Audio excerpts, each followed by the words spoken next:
are holding these communities back? I call Brett Hudson. Thank you, Mr. Chair. You know, it's said that economics is the dismal science.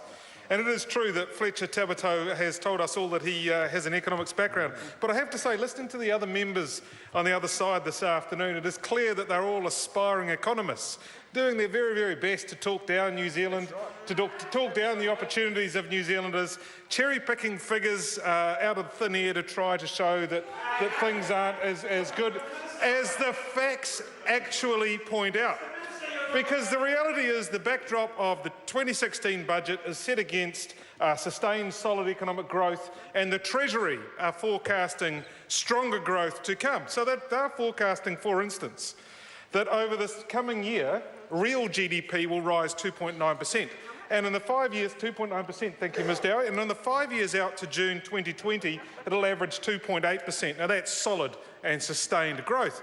But more than that, there were 200,000 more people in work over the last 3 years, and the Treasury again is saying a further 170,000 jobs expected by 2020. In that same period, Mr Chair, the average wage is forecast to rise to $63,000 a year. That is $16,000 more than when National took office. Now, this is also set against a backdrop of record low inflation. I mean, people basically, the news headlines are saying inflation is effectively zero. It's not quite, but they're saying it is effectively that. Interest rates are also at 50 or 60-year lows. And then the opposition try to tell us that people are going backwards. People aren't going backwards, they're going forwards at a great rate of knots under this national government, and let's keep the good times rolling for all New Zealand. But on top of that, also, I have to point out Mr Shaw's comment. It was a newsflash moment. Talking about electric vehicles and how bus lanes won't help, Mr Shaw, a Green MP, stood into this House and said, bus lanes don't work. It said bus lanes don't work. Because, of course, a main reason for having bus lanes is that having a dedicated lane where that traffic can flow more freely will motivate people to take that form of transportation. But Mr Shaw said it won't work. So, newsflash, bus lanes don't work. Well, it's an interesting headline for tomorrow's Dom Post. Perhaps we should just get rid of them all in Wellington, according to Mr Shaw. But back to the budget, Mr Chair. We're looking forward. Why the Treasury is saying that the economy will grow so strongly is because it knows that this government has plans, particularly around an innovative New Zealand economy, diversifying away or diversifying in addition to our traditional primary sector strengths. Because we don't believe that a country or an economy is a zero-sum game.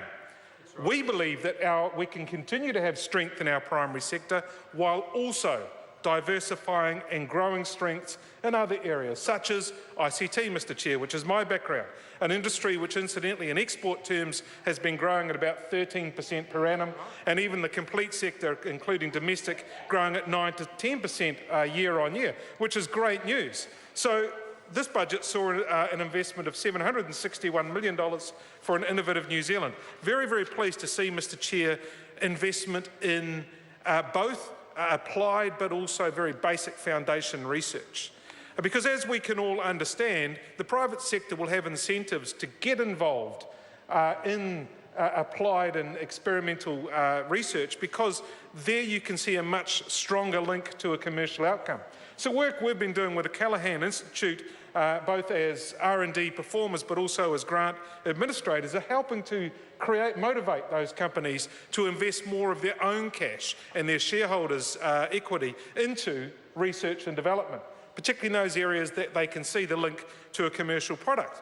But it's still important for us as a country that we don't lose sight of that most basic research that has traditionally been performed by universities, and traditionally both in New Zealand but also other countries, one that has been funded by government because of that not a clear link to a commercial outcome.